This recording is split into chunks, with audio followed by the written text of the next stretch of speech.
Good morning to all. Welcome to Suresh Gyan Vihar University.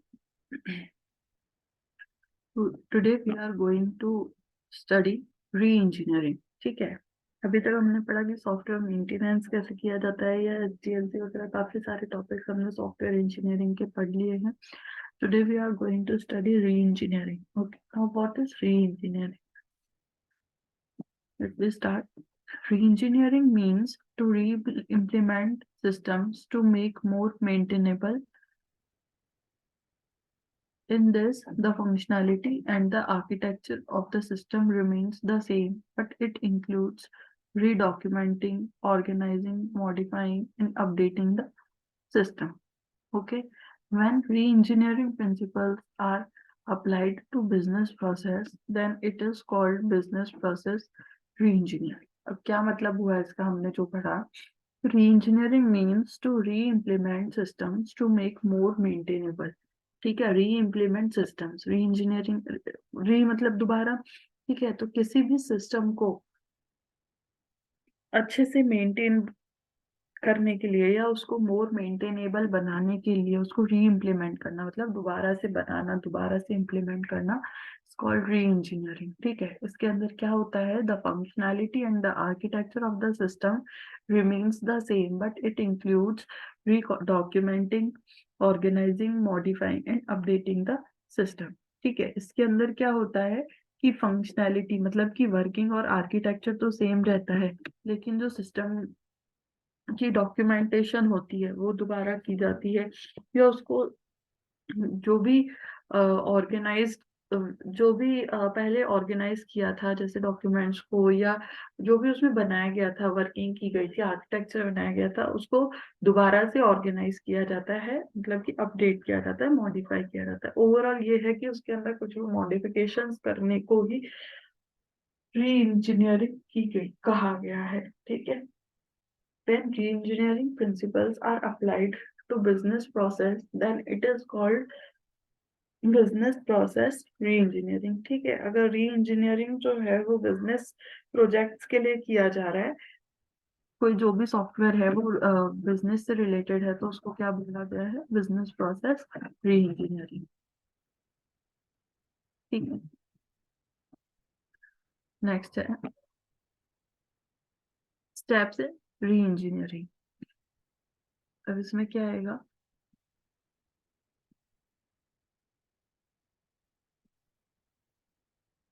The steps involved in re-engineering are, first is goal setting. ठीक है, ये तो सबसे पहला requirement है इसका कि क्या गोल हमें चाहिए, बेसिकली क्या रिक्वायरमेंट है, क्या एंड यूजर को क्या लास्ट में प्रोजेक्ट या सॉफ्टवेयर या प्रोग्राम चाहिए. ठीक है, critical analysis of existing scenario such as process, task, design, methods, etc. अभी जो फिलहाल सिनेरियो मतलब कि ऑलरेडी जो बना हुआ प्रोजेक्ट है, ठीक है, उसमें क्या प्रॉब्लम है, क्या क्रिटिकल प्रॉब्लम है, या क्या क्रिटिकल एनालिसिस उसके अंदर किया गया है regarding to its process, task, design और मेथड. मतलब कि जो ऑलरेडी बना लिया है उसमें क्या प्रॉब्लम्स आ रही हैं, क्या क्रिटिकल सिचुएशंस आ रही हैं जिसकी वजह से उसको रन करने में या उसको एग्जीक्यूट करने में या उसको मेंटेन करने में प्रॉब्लम आ रही है. ठीक है, identifying the problem and solving them by new innovative thinking. ठीक है, in other words, it uses new technology to gain a significant breakthrough improvement.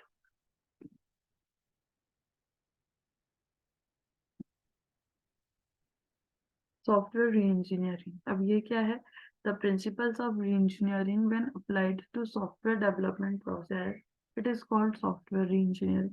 ठीक है, जिस भी चीज से रिलेटेड वो सॉफ्टवेयर है उससे उसी टाइप की वो री इंजीनियरिंग होगी. जैसे बिजनेस से रिलेटेड है तो बिजनेस प्रोसेस री इंजीनियरिंग, अब सॉफ्टवेयर से रिलेटेड है तो सॉफ्टवेयर री इंजीनियरिंग. ठीक है, IBM user group guide the process of modifying the internal mechanism of a system or program or the data structures of a system or program without changing its functionality. ठीक है, मतलब क्या हो गया कि उसके अंदर जो फंक्शंस हैं ठीक है, कोई भी सॉफ्टवेयर या प्रोग्राम के जो भी फंक्शंस हैं उसको इंटरनली पूरी तरह से मॉडिफाई कर देना। फंक्शंस को तो चेंज नहीं करेंगे, फंक्शंस एज इट इज रहेंगे, लेकिन जो उसके अंदर की मैकेनिज्म है या डेटा स्ट्रक्चर है, जो वर्किंग है, वो चेंज हो जाएगी, मॉडिफाई हो जाएगी। Software reengineering is concerned with taking existing legacy systems and re-implementing them to make them more maintainable। क्या मतलब हुआ इसका कि जो ऑलरेडी एग्जिस्ट करता है, जो सिस्टम या सॉफ्टवेयर या प्रोग्राम, ठीक है, उसमें क्या प्रॉब्लम्स आई हैं और उनको किस तरह से इजीली मेंटेन किया जा सके, ओवरकम किया जा सके उन प्रोग्राम्स को, तो इस तरह से उसमें री इम्प्लीमेंटेशंस किए जाते हैं। Okay, the critical distinction between reengineering and new software development is the starting point of the development. Okay, जैसे comparison of new software development with reengineering. अब इसमें दोनों चीजों को, मतलब जैसे हम सोच रहे हैं कि री इंजीनियरिंग करेंगे, इससे अच्छा तो भाई उसको दोबारा से बनाए या फिर नया सॉफ्टवेयर बनाए, तो अब दोनों में क्या डिफरेंस है, ये इसमें कंपेयर किया गया है। जैसे अगर न्यू सिस्टम बनाना है, ये जो लेफ्ट में फिगर बना हुआ है, इसमें न्यू सिस्टम बनाने के लिए सबसे पहले क्या स्टेप है, system specification, then design and implementation and then new system. लेकिन ऑन द अदर हैंड ये जो राइट साइड वाला जो डायग्राम है, इसमें क्या है, first existing software system, understanding and transformation and re engineered system. अब दोनों में क्या डिफरेंस है, इसमें स्टार्टिंग से सब कुछ करना पड़ेगा कि सबसे पहले तो रिक्वायरमेंट लिया जाए यूजर का कि भाई आप क्या चाहते हैं, किस तरह से चाहते हैं, ठीक है। उसके बाद उस पे एनालिसिस के बाद उसका डिजाइन बनाया जाएगा, then implementation, then testing and maintenance की यूज से न्यू सिस्टम बन जाएगा, ठीक है। लेकिन जब री इंजीनियरिंग की जाती है तो ऑलरेडी एग्जिस्टिंग सिस्टम के ऊपर वर्क किया जाता है, उसको समझा जाता है कि भाई कहाँ पे क्या प्रॉब्लम आ रही है, ठीक है, और उस पार्ट को ट्रांसफॉर्म कर दिया जाता है, अपडेट कर दिया जाता है, चेंज कर दिया जाता है। ओके, तो सो दिस इज री इंजीनियर सिस्टम। अब अच्छा, आप एक बार ये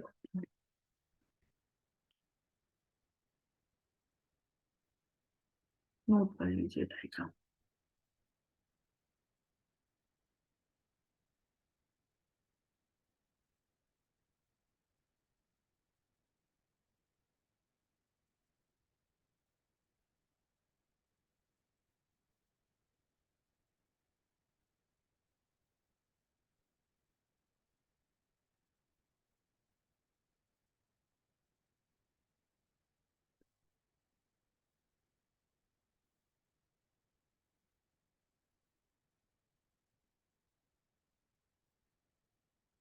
ओके, नेक्स्ट है, the following suggestions may be useful for the modification of the legacy code.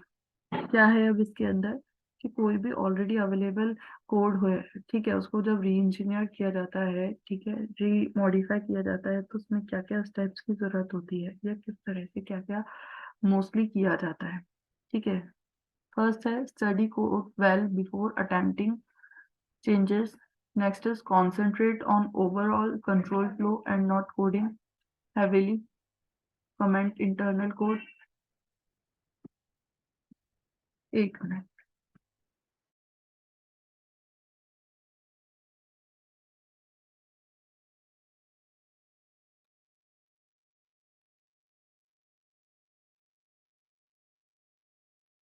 ठीक है, study code well before attempting changes. अब जो ऑलरेडी जो कोड बना हुआ है किसी भी प्रोग्राम या फिर किसी भी सॉफ्टवेयर का, तो उसको डीप स्टडी करने की नीड रहेगी, तभी तो समझ में आएगा कि हाँ भाई ये प्रॉब्लम आई है, कोई भी सपोज प्रॉब्लम है वहां पर, तो वो है तो क्यों है, ठीक है, तो इसके लिए क्या होगा, डीप स्टडी की नीड रहेगी। After that concentrate on overall control flow and not coding. अब इसमें क्या होगा, नेक्स्ट पार्ट क्या है कि कोडिंग पर इतना ध्यान नहीं दिया जाएगा, जो भी कंसंट्रेशन रहेगा या जो भी मेन टास्क रहेगा वो क्या होगा कि कंट्रोल फ्लो पर रहेगा, कि भाई जो फ्लो ऑफ कंट्रोल है या जो सॉफ्टवेयर या प्रोजेक्ट जो बनाया गया है उसमें किस तरह से क्या प्रॉब्लम आ रही है, ठीक है, उसको वापस से कोड करने के लिए नहीं बैठा जाएगा। heavily comment internal code, then create cross references, ठीक है, कि क्या कहाँ कहाँ से क्या क्या लिया गया था at the time of requirement के एनालिसिस, उनको वापस से चेक किया जाएगा। Then build symbol tables,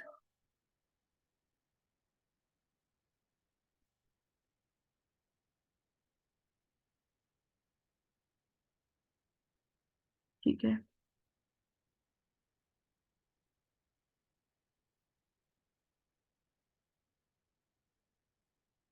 use own variables constraints declarations to localize the effect, ठीक है। Keep detailed maintenance document, use modern design technique. क्या हुआ इसके अंदर कि क्रिएट क्रॉस रेफरेंसेस मतलब कि जो यूजर से जो भी रिक्वायरमेंट्स आई थी या जहाँ से भी जो भी जैसे कि सपोज रिसोर्सेज की नीड है तो वो कहाँ से लिया गया है, या कोई भी डेटा जैसे कि रिक्वायरमेंट थी उसके बेसिस पे जो भी चीजें ली गई थी इधर उधर से एनालिसिस करते हैं या रिक्वायरमेंट करते हैं, तो various various person team members उस पर वर्किंग करते हैं, तो वो सारे रेफरेंसेस, क्रॉस रेफरेंसेस मतलब जो वर्क किया गया है वो और जो यूजर ने बताया है वो दोनों को चेक किया जाता है, ठीक है। सिंबल टेबल्स बनाई जाती हैं। Use own variables constants and declarations to localize the effect, ठीक है। कोई भी उसमें जो भी इफेक्ट आ रहा है या उसमें जो भी प्रॉब्लम्स आ रही हैं उनके बेसिस पर various various variables constants and declarations को चेक किया जाता है, ठीक है। डॉक्यूमेंटेशन किया जाता है अगेन, किस बेस पे उसकी क्या मेंटेनेंस, किस तरह से क्या क्या चीजों की नीड है, ठीक है। Use modern design techniques, okay. So next source code translation. अब इसके अंदर क्या होगा, hardware platform update, staff skill shortages, organizational policy changes, ठीक है। ये three basic source code translation की इसमें रिक्वायरमेंट रहेगी। hardware platform update. The organization may wish to change its standard hardware platform. Compilers for the original language may not be available to the on the new platform. ठीक है, the organization may wish to change its standard hardware platform. अब क्या हो गया कि hardware platform को change करने की या अपडेट करने की जरूरत रहेगी। हमने शुरू से क्या देखा है कि इसका जो बेसिक जो कोड है, सॉरी, जो बेसिक कोड है उसको अपडेट या चेंज नहीं किया जाएगा। उसका जो कोड है या डिजाइन है वो वैसा की वैसा ही रहेगा, ठीक है। मॉडिफिकेशंस किस पे किया जाएगा, आउटर और अदर चीजों पे। तो अब सबसे पहले ऑर्गेनाइजेशन क्या सोचता है कि जो इसका स्टैंडर्ड हार्डवेयर प्लेटफॉर्म है उसको चेंज करके देखा जाए, ठीक है। Compilers for the original language may not be available on the new platform, ठीक है। अब न्यू प्लेटफॉर्म बनाया गया है, न्यू प्लेटफॉर्म बोले कि जो उसका जो ऑपरेटिंग सिस्टम है या जहाँ पर कि वो वर्क कर रहा है पर्टिकुलर अपना जो सॉफ्टवेयर है प्रोजेक्ट है वो, ठीक है। तो अब जैसे उसमें कुछ चेंज कर देते हैं तो हर प्लेटफॉर्म का अपने अपने कंपाइलर्स होते हैं, ठीक है, वो एक दूसरे से मैच नहीं कर पाते हैं, को लिंक को रिलेट या सिंक्रोनाइज नहीं कर पाते हैं। तो इसलिए अगर हार्डवेयर प्लेटफॉर्म चेंज किया जाता है तो उसकी अदर लिंक्ड चीजें भी चेंज होंगी, ठीक है। Staff skill storage shortages. अब जैसे इसके अंदर के स्टाफ स्किल कि जितनी भी टीम मेंबर्स हैं, स्टाफ मेंबर्स हैं, ठीक है, उनकी स्किल इतनी नहीं है कि वो उस प्रोजेक्ट को बना सके, तो क्या है, देयर में भी lack of train maintenance staff for the original language, okay, वही है। This is a particular problem where programs were written in some non standard language that has now gone out of general use. Staff skill का क्या मतलब हो गया कि maintenance के लिए बहुत ट्रेन्ड मेंबर्स नहीं है,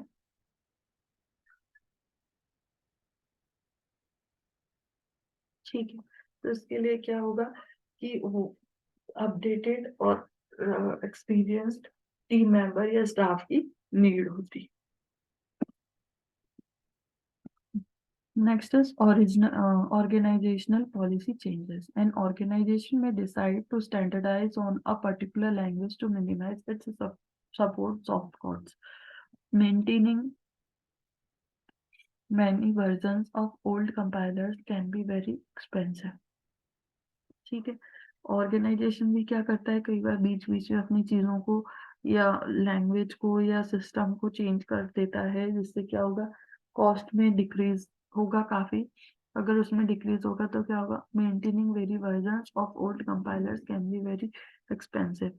अगर ओल्ड वर्जन को ही उसमें लेंगे तो वो काफी एक्सपेंसिव होगा मेंटेन करने के लिए, क्योंकि उनको टाइम टू टाइम अपडेशंस मांगेगा और अपडेट बार बार अपडेट करने से कॉस्ट की मनी वाइज कॉस्ट इंक्रीज हो जाएगा। ठीक है, नेक्स्ट है प्रोग्राम रीस्ट्रक्चरिंग। प्रोग्राम रीस्ट्रक्चरिंग क्या होगा, control flow driven restructuring, efficiency driven restructuring, adaption driven restructuring. ठीक है, एक बार आगे चलने से पहले आप ये नोट डाउन कर लो।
चलिए आगे बढ़े। Next is program restructuring. ठीक है, प्रोग्राम रीस्ट्रक्चरिंग में हमने क्या देखा? First is control flow, next is efficiency driven restructuring,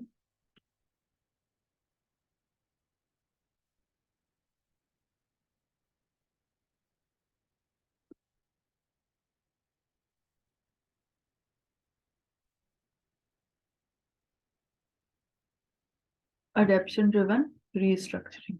ठीक है, रीस्ट्रक्चरिंग में क्या बताया? सबसे पहले रीस्ट्रक्चरिंग अ प्रोग्राम, कि किस तरह से कोई भी प्रोग्राम को रीस्ट्रक्चर किया जाएगा। तो सबसे पहले है कंट्रोल फ्लो ड्रिवन रीस्ट्रक्चर। एक बार आप इसको नोट डाउन कर लीजिए, फिर हम इसको समझते हैं। ठीक है,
तो कंट्रोल फ्लो ड्रिवन restructuring में क्या होगा?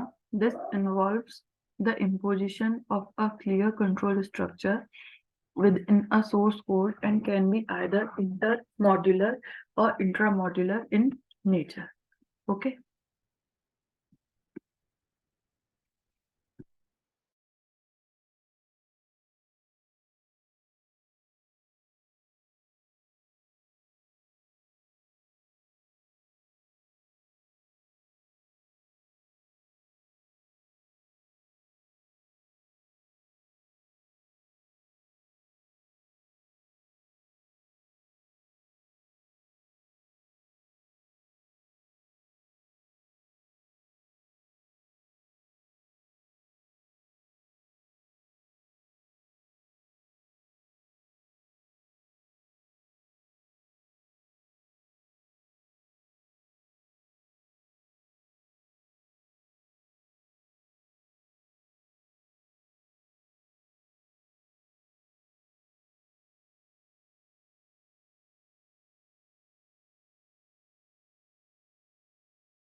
हेलो।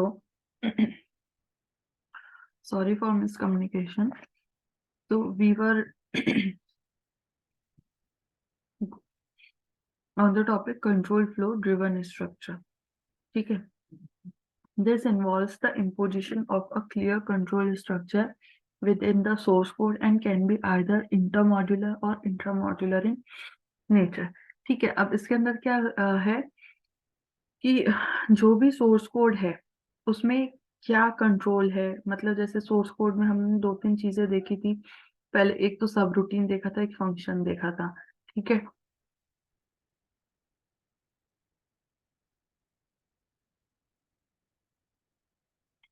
तो इसके अंदर क्या हो जाएगा कि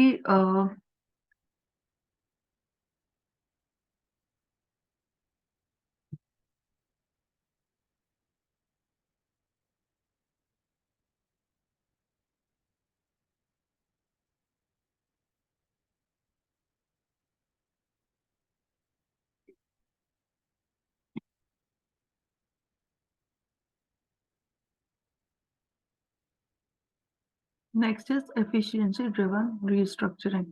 This involves restructuring a function or algorithm to make it more efficient। ठीक है। इसके अंदर क्या होगा, this involves restructuring a function और algorithm to make it more efficient. मतलब क्या हुआ कि इसके जैसे कि कोई भी प्रोग्राम या सॉफ्टवेयर ऑलरेडी बना हुआ है, उसको वापस से बनाना है, तो इसके अंदर सिर्फ और सिर्फ उसकी एल्गोरिथम और फंक्शनिंग चेंज करती जाती है। ठीक है, जिससे क्या होगा कि वो और एफिशिएंटली वर्क कर सकेगा। For example, if then else, if else construct with a case construct. ठीक है, मतलब कि जैसे कि कोई लूपिंग चलाई है या कंडीशन लगाई है कि if then else, if else. ठीक है, तो इसकी जगह क्या लगा दिया, केस कंस्ट्रक्ट लगा दिया कि इस केस में ऐसा हो, अगर ऐसा हो तो ऐसा हो। ठीक है, यही चीज होती है इफ देन में। जैसे कि एक एग्जांपल देख लेते हैं, उसमें एग्जांपल दिया हुआ है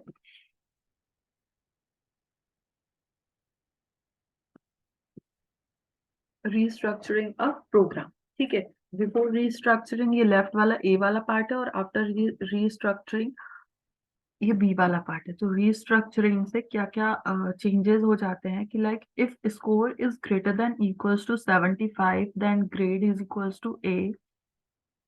else if score greater than equals to 60 then grade is equals to B. इस तरह से एलसिफ एलसिफ करके ये सारा बना हुआ है। अब इसमें केस स्कोर, केस कंडीशन को लगाने के बाद किस तरह से ये रीस्ट्रक्चर होगा, ये होगा कि score of 75 comma 100 grade is equals to A 60 to 75। अब इसमें कॉमा का मतलब है कि ये इसका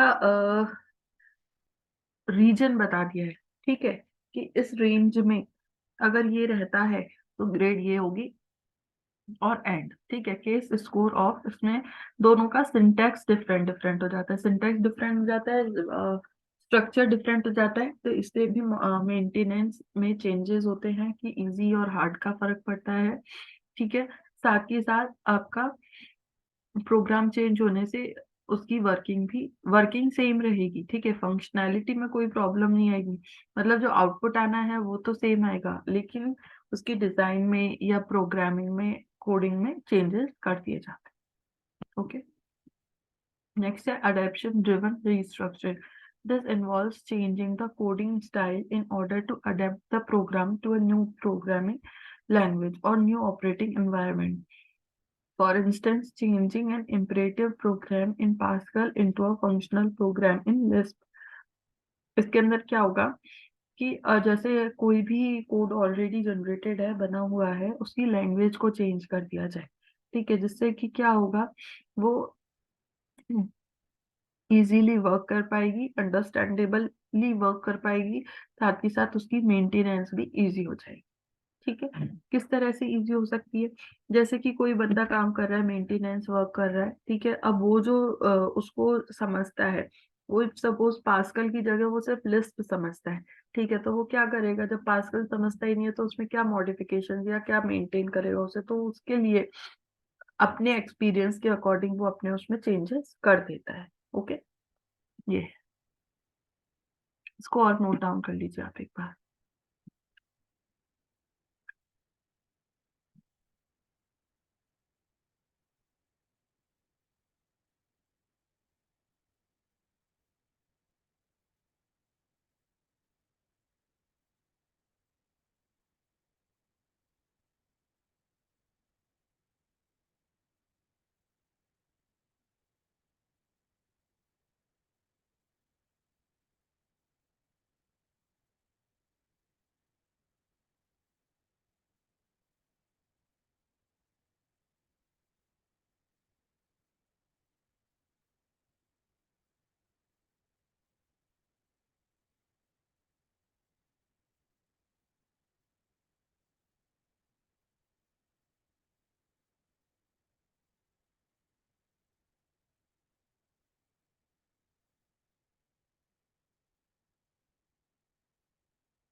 नाउ एडवांटेजेस ऑफ री engineering.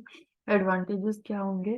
Lower cost, lower risk, better use of existing staff, incremental development. ठीक है, लोअर कॉस्ट और लोअर रिस्क किस तरह से हो गया कि जब उसको किसी भी बने हुए प्रोग्राम को दोबारा से बनाएंगे तो इस तरह से डिजाइन करेंगे, इस तरह से इंजीनियर करेंगे या रिकंस्ट्रक्ट करेंगे कि उसका जो कॉस्ट रेट हो वो बहुत कम हो जाए, साथ ही साथ उसमें कोई भी रिस्क जो जनरेट होते हैं वो भी रिस्क एनालिसिस के थ्रू या इस तरह से एनालिसिस किया जाएगा कि रिस्क रेट भी बहुत कम हो जाए। साथ ही साथ जो एग्जिस्टिंग स्टाफ है, जब भाई उसे री इंजीनियर कर रहे हैं तो ऑब्वियस सी बात है जो वहां पर अवेलेबल या एग्जिस्टिंग स्टाफ है उसके एक्सपीरियंस और नॉलेज के बेस पर वो बनाया जाएगा। ठीक है, और इंक्रीमेंटल डेवलपमेंट। ठीक है, अब डिसएडवांटेजेस क्या हो गए कि मेजर आर्किटेक्चरल चेंजेस और radical reorganizing of the system, data management has to be done manually, re-engineered system is not likely to be as maintainable as a new system developed using modern software engineering methods। भाई अब जब already बनी हुई किसी चीज में कोई changes करेंगे तो कुछ तो प्रॉब्लम्स या डिसएडवांटेजेस उसके भी रहेंगे। तो फर्स्ट डिसएडवांटेज क्या है कि जैसे उसमें कोई भी चेंजेस किए, अब ऐसा थोड़ी है जैसे सपोज हमने 1 to 10 राइट किया किसी भी डेटाबेस में, या सपोज एक्सेल फाइल की बात करें, जैसे एमएस ऑफिस में एक्सेल होता है, एक्सेल शीट, तो उसी तरह से है कि 1 to 10 नंबर्स लिखे। ठीक है, अब उसमें से कोई कोई नंबर मिसिंग है, लाइक सपोज 5, 8, 9। ठीक है, ये 3 नंबर्स मिसिंग है। अब उसको अपडेट करने के लिए, रीऑर्गेनाइज करने के लिए उसमें क्या मैनुअली ही लिखना पड़ेगा। ठीक है, क्योंकि उसके लिए तो कोई, क्योंकि ये रैंडम मिसिंग नंबर्स है, इसमें कोई लॉजिक भी नहीं लगाया जा सकता, तो ये काफी टाइम कंज्यूमिंग रहेगा। ठीक है, साथ ही साथ जैसे ये तो एक छोटा सा एग्जांपल लिया है हमने, लेकिन जैसे बड़े बड़े प्रोजेक्ट्स में, अब जैसे ये जो मिसिंग नंबर था, ठीक है, तो इस तरह से इनको मेंटेन करना, काफी री इंजीनियर करना या मेंटेन करना री इंजीनियर्ड सिस्टम को काफी टफ रहता है या टाइम कंज्यूमिंग रहता है as compare to new system को मेंटेन करना। ठीक है, now next topic is are reverse engineering. Reverse engineering में भी काफी सारे टास्क होते हैं। ठीक है, तो हम स्टार्ट करते हैं रिवर्स इंजीनियरिंग। उससे पहले आप ये डिसएडवांटेज को एक बार नोट कर लीजिए।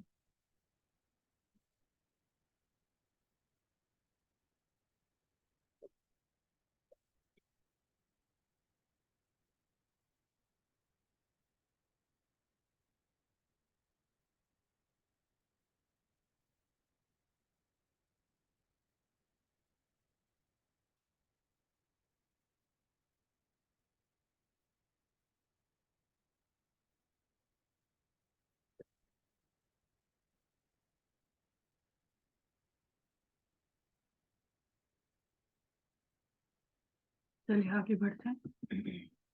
Reverse engineering. So reverse engineering क्या हो गया है आपका?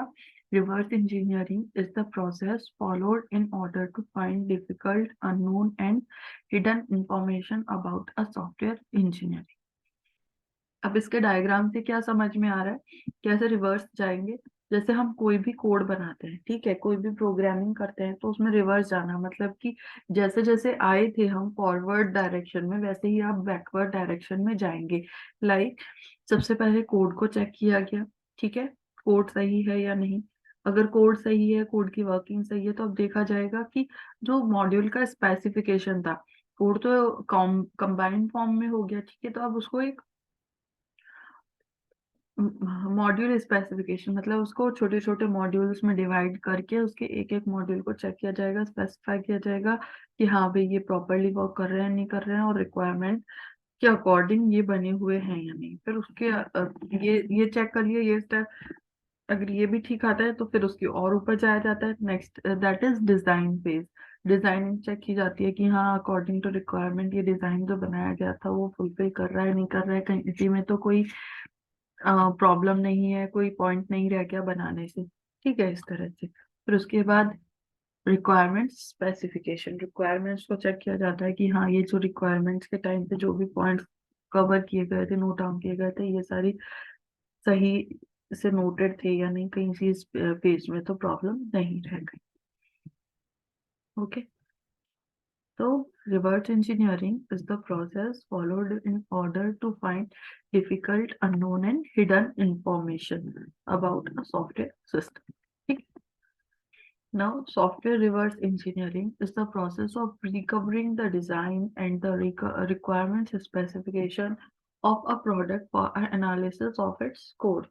ठीक है, कोड में अगर कोई प्रॉब्लम होती है तो रिवर्स इंजीनियरिंग के थ्रू अपने प्रीवियस स्टेप या पेजेस पर जाएगा और चेक करेगा कि कहीं वो रिक्वायरमेंट या डिजाइन फेज में तो कोई प्रॉब्लम नहीं रह गई है कोड बनाते वक्त, कि भाई उनमें प्रॉब्लम रह जाएगी, तो उन्हीं के बेसिस पर कोड बनाया गया है, तो कोड के एनालिसिस के लिए पहले इसके प्रीवियस फेजेस को चेक किया जाएगा।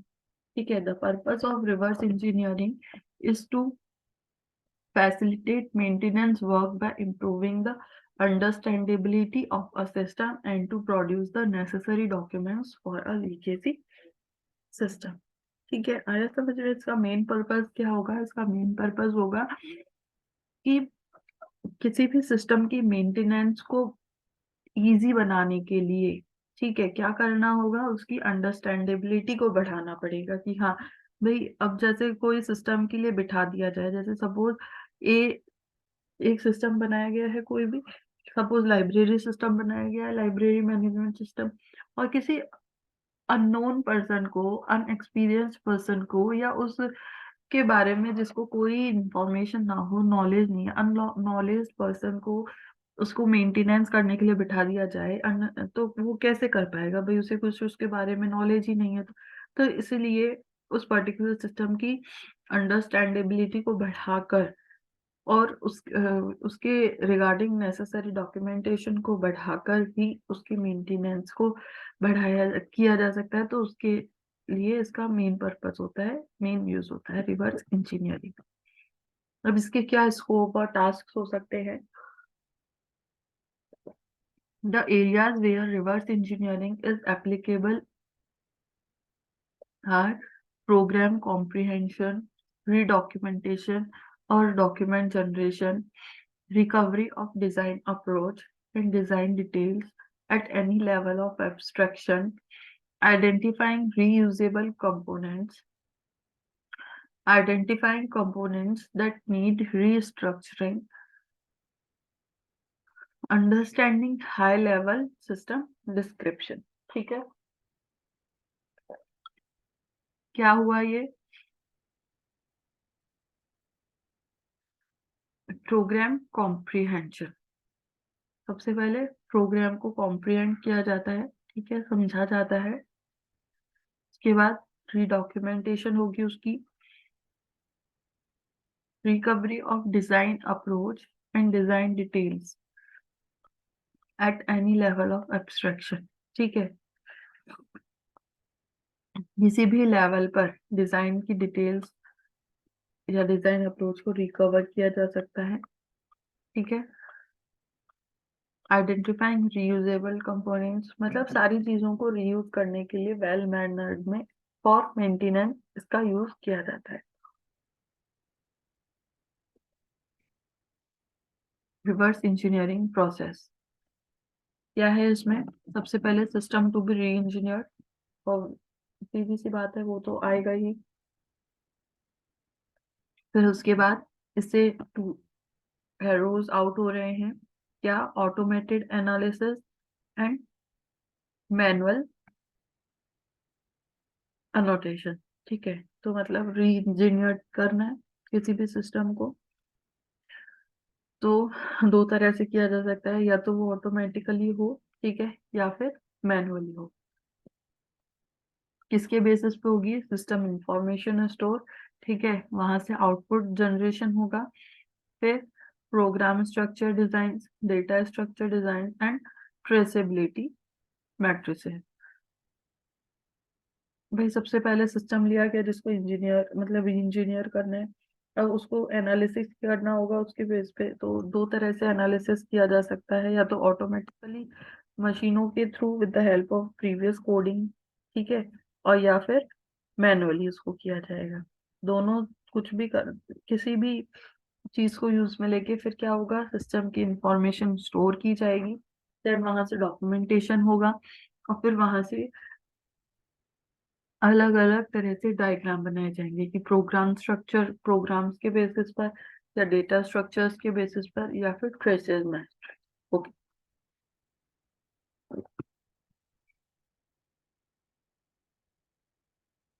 अब ये सारा वही जो हमने अभी पढ़ा वही सारा इसमें लिखा हुआ है।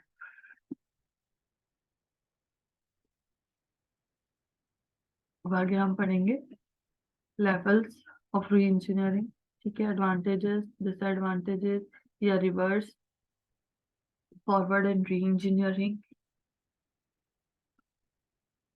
कोकोमो मॉडल तो हम लोग पढ़ चुके हैं। ओके, तो इसको और देख लेते हैं, बाकी फिर करेंगे next class. The reverse engineering process as shown in figure, the process start with the analysis phase। ठीक है, ये हमने देखा, एनालिसिस किया जाएगा या तो मैनुअली या फिर automatically. During this phase, the system is analyzed using automated tools to discover its structure. They add information to this, which they have collected by understanding the system. This information is maintained as a directed graph that is linked to the program source code. Information store browsers are used to compare the graph structure and the code and to annotate the graph with extra information। अब सबसे पहले क्या होगा कि automated analysis किया जाएगा या फिर मैनुअल एनालिसिस किया जाएगा। ठीक है, अब ये एनालाइज क्यों किया जाता है, तो the system is analyzed using automated tools to discover its structure। ठीक है, अब इसके अंदर जो भी एनालिसिस किया जाता है उसके बाद जो भी अगर एक्स्ट्रा कोई भी इंफॉर्मेशन है, ठीक है, उसको कलेक्ट कर लिया जाता है डेटा स्टोर के फॉर्म में। ठीक है, then information is maintained as a directed graph that is linked to the program source code। ठीक है, फिर उसके बाद जो भी इंफॉर्मेशन स्टोर की गई थी उसको उसके ग्राफ स्ट्रक्चर से, कोड से कंपेयर किया जाता है। ठीक है, जिसमें कि एक्स्ट्रा इन्फॉर्मेशन है, मतलब प्रीवियस वाले और जो न्यू वाला जिसमें कि एक्स्ट्रा इन्फॉर्मेशन है उनको एक दूसरे से कंपेयर किया जाता है। ठीक है, documents of various types such as program and data structure diagram and traceability matrices, इनके बारे में, सबके बारे में डॉक्यूमेंटेशन की जाती है। Traceability matrices show where entities in the system are defined and referenced. Okay, चलिए तो इसको एक बार नोट डाउन कर लीजिए।